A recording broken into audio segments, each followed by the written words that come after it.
লালকেল্লা বনাম বন্দে মাতরম ১৫০ বছরের নির্বাসন ও একটি ঐতিহাসিক প্রতিশোধ। যে সুর ব্রিটিশের রক্ত কাঁপিয়েছিল, স্বাধীন ভারতে কেন তার লালকেল্লায় পৌঁছতে ১৫০ বছর লাগলো? তুষ্টিকরণের প্রটোকল চূর্ণ। ২০২৬ সালে লালকেল্লার বুকে বঙ্কিমচন্দ্রের বন্দে মাতরমের আসল গর্জন। নমস্কার, স্বাধীনতা দিবসে সবাইকে শুভেচ্ছা জানিয়ে শুরু করছি আজকের পয়েন্ট ব্ল্যাঙ্ক। ১৫০ বছর, হ্যাঁ ঠিকই শুনছেন, একটা দুটো বছর নয়, পুরো ১৫০ বছর লেগে গেল একটা স্বাধীন দেশের নিজের মাটিকে মা বলে ডাকতে, নিজের স্বাধীনতার আসল মন্ত্রটাকে দেশের প্রধানতম রাষ্ট্রীয় মঞ্চে সগৌরবে বাজাতে ১.৫ শতাব্দী সময় লাগলো। ১.৫ শতাব্দী সময় লাগলো। আজ ২০২৬ সালে দাঁড়িয়ে যখন লালকেল্লার প্রাচীর চিরে বন্দে মাতরমের সুর আকাশ বাতাস কাঁপিয়ে দিল, তখন বুকের ভেতর গর্বের পাশাপাশি একটা তীব্র ক্ষোভ আর অপমানের আগুন জ্বলে উঠেছে।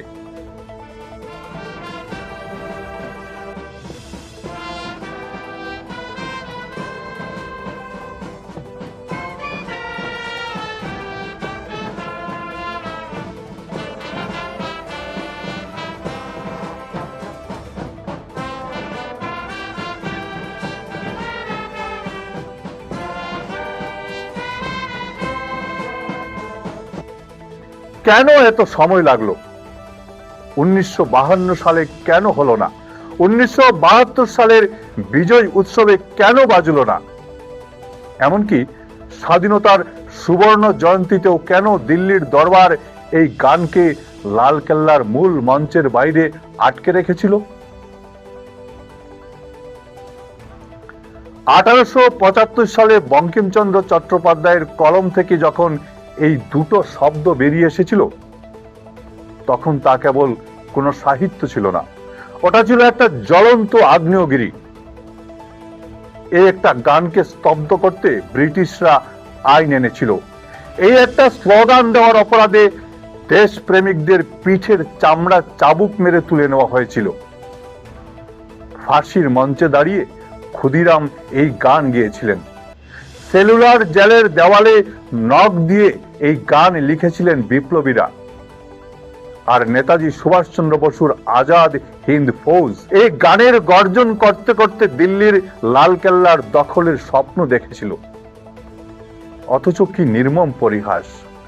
দেশ স্বাধীন হওয়ার পর সেই লালকেল্লার বুকেই বন্দে মাতরম গানটিকে এক চরম অপমানজনক নির্বাসনের মুখোমুখি হতে হলো। তাকে লালকেল্লার মূল মঞ্চের বাইরে ছুড়ে ফেলে দেওয়া হয়েছিল।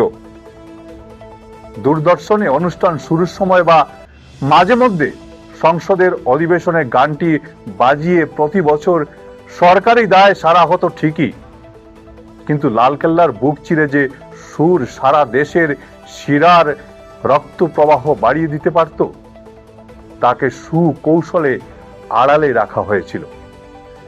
রাজনৈতিক বিশ্লেষকদের দীর্ঘদিনের জোরালো অভিযোগ রয়েছে যে দীর্ঘকাল থেকে তুষ্টিকরণের ভোট ব্যাংক রাজনীতির শিকার হয়েই বন্দে মাতরমের মতো পবিত্র ও ঐতিহাসিক গানটিকে লালকেল্লার মূল রাষ্ট্রীয় অনুষ্ঠান থেকে দূরে সরিয়ে রাখা হয়েছিল।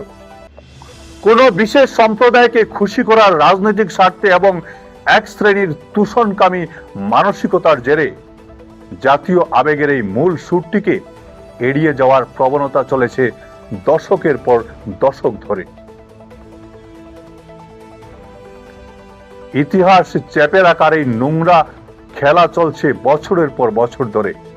যেন বন্দে মাতরমের নাম লালকেল্লায় নিলে ধর্ম নিরপেক্ষতার ঠুনকো তাসের ঘর ভেঙে পড়বে। ইতিহাসে চেপে রাখার এই নোংরা খেলা চলছে বছরের পর বছর ধরে।